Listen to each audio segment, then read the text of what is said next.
এবার শীতকে বিদায় জানিয়ে বিধ্বংসী গতিতে এগিয়ে আসছে ভারী বৃষ্টি। গত কয়েকদিন ধরে পরিষ্কার আকাশ থাকলেও এবার কিন্তু বড়সড় দুর্যোগ ঘনিয়ে আসছে বাংলার বুকে। কিন্তু ঠিক কোন এলাকায় বড়সড় দুর্যোগ ঘনিয়ে আসবে এবং কোন দিকেই বা হাড় কাঁপানো শীত পড়বে তা নিয়ে এই ভিডিওতে আপনাদেরকে বিস্তারিতভাবে জানিয়ে দেব। আপনি ভিডিওটি অবশ্যই শেষ পর্যন্ত দেখবেন। ভিডিওটি ভালো লাগলে একটি লাইক করবেন, আর এইরকমই লেটেস্ট ও হেল্পফুল ভিডিওগুলি সবার প্রথম দেখার জন্য আমাদের চ্যানেলটিকে সাবস্ক্রাইব করে পাশের বেল আইকনটি বাজিয়ে দেবেন। চলুন এক নজরে দেখে নেওয়া যাক।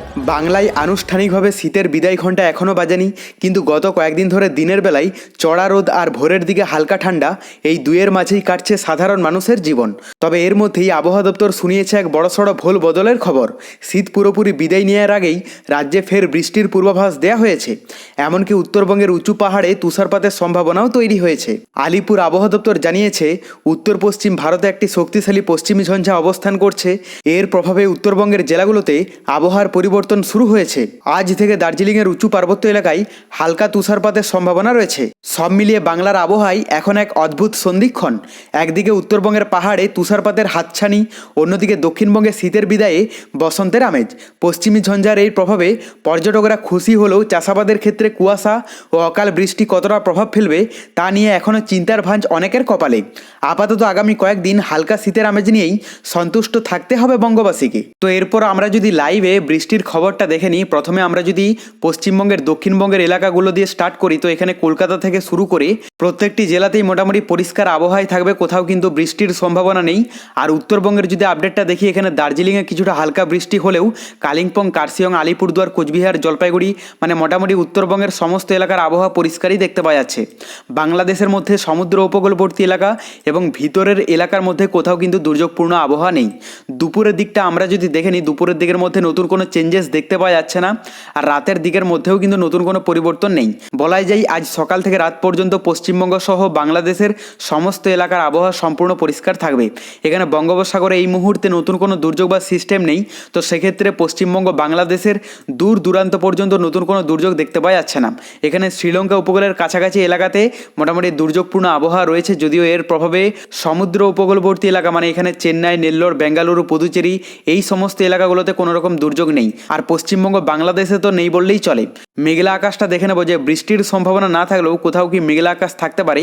আজ সকালের দিকে যা দেখতে পাওয়া যাচ্ছে তাতে দক্ষিণবঙ্গের কয়েকটা এলাকাতে ইফেক্ট পড়তে দেখতে পাওয়া যাচ্ছে, যার মধ্যে থাকবে এখানে কলকাতা, হুগলি, কৃষ্ণনগর, বর্ধমান, বোলপুর, বাঁকুড়া, পুরুলিয়া, আসানসোল মোটামুটি দক্ষিণবঙ্গের অধিকাংশ এলাকার আবহাওয়াতে মেঘলা আকাশ কিন্তু থাকবে, মানে মেঘের স্পট পড়তে পারে। এর থেকে বৃষ্টির সম্ভাবনা নেই বললেই চলে। কিন্তু উত্তরবঙ্গের যদি আপডেটটা দেখেন, এখানে দার্জিলিং, কালিম্পং, কার্শিয়ংয়ে মেঘলা আকাশ দেখতে পাওয়া যাচ্ছে, কিন্তু জলপাইগুড়ি, আলিপুরদুয়ার, কোচবিহারের আকাশ সম্পূর্ণ পরিষ্কারই দেখতে পাওয়া যাচ্ছে। বাংলাদেশের মধ্যে সমুদ্র উপকূলবর্তী এলাকাগুলোতে মোটামুটি পরিষ্কারই আবহাওয়া থাকবে। শুধুমাত্র এখানে টেকনাফে কিছুটা হালকা মেঘলা আকাশ থাকতে পারে, বাদবাকি উপরের দিকের মধ্যে যে সমস্ত এলাকাগুলোতে হালকা মেঘলা আকাশ থাকবে বা মেঘের স্পট পড়তে পারে, তার মধ্যে এখানে পাবনা, ঝিনাইদহ, যশোর, ফরিদপুর, ঢাকা, মেঘনা, কুমিল্লা, চাঁদপুর মোটামুটি কয়েকটা এলাকা আছে যেগুলোতে মেঘলা আকাশ দেখতে পাওয়া যাচ্ছে। উপরের দিকে যদি কথা বলি, সুনামগঞ্জ, জামালগঞ্জেও মোটামুটি মেঘলা আকাশ থাকবে। দুপুরের দিকটা আমরা যদি দেখে নিই, দুপুরের দিকের মধ্যে পশ্চিমবঙ্গ সহ বাংলাদেশের অধিকাংশ এলাকার আবহাওয়ায় কিন্তু মেঘলা আকাশ থাকবে, যদিও পরিমাণে অনেকটাই কম, মানে মোটামুটি হালকা মেঘলা আকাশ থাকবে পশ্চিমবঙ্গের দক্ষিণবঙ্গ, উত্তরবঙ্গ এবং বাংলাদেশের সমস্ত এলাকা জুড়ে। আর রাতের দিকটা আমরা যদি দেখে নিই, রাতের দিকেও কিন্তু একই দেখা যাচ্ছে, মানে বলাই যায় যে দুপুরের দিক থেকে কিন্তু মেঘলা আকাশটা দেখা যাবে। তাপমাত্রাটা আমরা দেখে নেব। দুপুরের দিকে যদি আমরা তাপমাত্রাটা দেখে নিই, দক্ষিণবঙ্গের মধ্যে কলকাতাতে 29 ডিগ্রিতে চলে যাবে এবং বাদবাকি দক্ষিণবঙ্গের এলাকাগুলোর মধ্যে বেশিরভাগ এলাকার তাপমাত্রা থাকতে পারে 27-28 ডিগ্রির মধ্যে। তবে কয়েকটা এলাকা আছে যেগুলোতে 26 ডিগ্রি থাকবে, বর্ধমানে 26, বোলপুরে 26 আর এদিকে বহরমপুরে 25 ডিগ্রি থাকবে। তবে উত্তরবঙ্গের যদি আপডেটটা দেখেন, এখানে দার্জিলিংয়ে 17 ডিগ্রিতে চলে যাবে, কালিম্পংয়ে 19, কার্শিয়ংয়ে 18 আর এদিকে আলিপুরদুয়ার, কোচবিহার, জলপাইগুড়িতে মোটামুটি 25-26 ডিগ্রির মধ্যে থাকবে। বাংলাদেশের মধ্যে সমুদ্র উপকূলবর্তী এলাকাগুলোতে যা দেখতে পাওয়া যাচ্ছে তাতে মোটামুটি 25 থেকে 27 ডিগ্রির মধ্যে এবং ভিতরের এলাকার মধ্যে অধিকাংশ এলাকার তাপমাত্রা থাকতে পারে 25 থেকে 26-27 ডিগ্রি। সব থেকে বেশি থাকবে ঢাকাতে 28 ডিগ্রি এবং কম থাকবে রংপুরে 25 ডিগ্রি। রাতের দিকটা আমরা দেখে নেব, কারণ গত কয়েকদিনের মতো কনকনে ঠান্ডা অনেকাংশেই কমে গেছে। তো এখানে কলকাতাতে 20 ডিগ্রিতে চলে যাবে আর বাদবাকি বেশিরভাগ এলাকার তাপমাত্রা থাকবে 16-17 ডিগ্রির মধ্যে। উত্তরবঙ্গের মধ্যে যা দেখতে পাওয়া যাচ্ছে তাতে দার্জিলিংয়ে 9 ডিগ্রিতে চলে যাবে, কালিম্পংয়ে 8, কার্শিয়ংয়ে 11 আর এদিকে আলিপুরদুয়ার, কোচবিহার, জলপাইগুড়িতে মোটামুটি 15-16 ডিগ্রি থাকবে। বাংলাদেশের মধ্যে সমুদ্র উপকূলবর্তী এলাকাগুলোতে যা দেখতে পাচ্ছে তাতে 18 থেকে 20 ডিগ্রির মধ্যে থাকবে, আর ভিতরের এলাকার মধ্যে অধিকাংশ এলাকার তাপমাত্রা থাকতে পারে 15 থেকে 16-17 ডিগ্রির মধ্যে।